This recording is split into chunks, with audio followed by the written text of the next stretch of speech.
Ito lang natin ipupukpok sa ngipin natin, guys, no? Ayan na. Oh, ayan. Dumidit po, guys. Oh, ayan, guys. Napakadali lang. Oh, di ba? Easy work, guys. Easy work lang.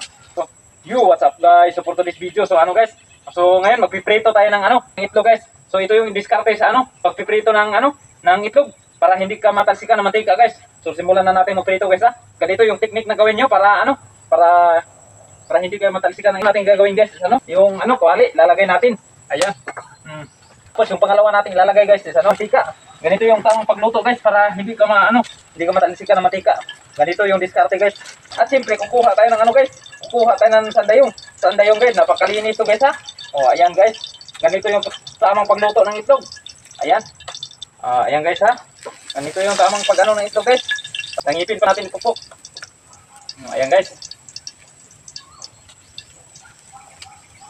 Oh, ayan, guys.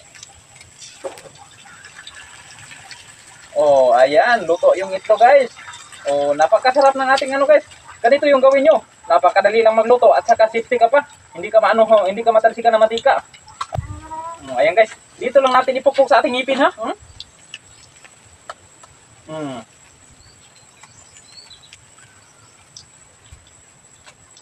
Oh, ayan, guys. Napakadali lang. Oh, di ba? Easy work, guys. Easy work lang.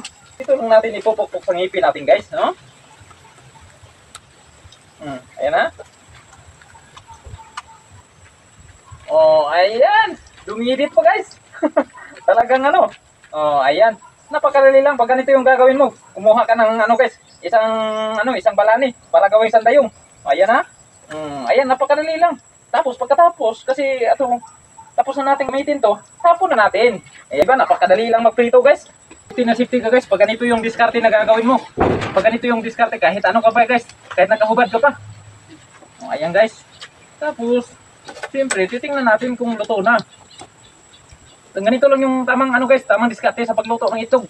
May ka na, may apron ka pa, may face shield ka pa, guys. Tapos, baliktarin natin, guys. Oh, napakaganda ng ating pagkaluto, guys. So, ayan, guys, tapos na. Siyempre, pagkatapos, guys, ganito lang rin yung gawin para para hindi ka mahirapan paghawak ng itlog. Ganito lang, guys. Tusukin mo ng guys. Ayan, no. Luto yung natin, itlog natin. O, ayan, guys. Sa mga gusto magpa-challenge ko, Mr. G, guys, just comment down below para yan yung isusunod na challenge ko. At siyempre, huwag niyo muna kalimutan mag-like, share, and subscribe. So, salamat.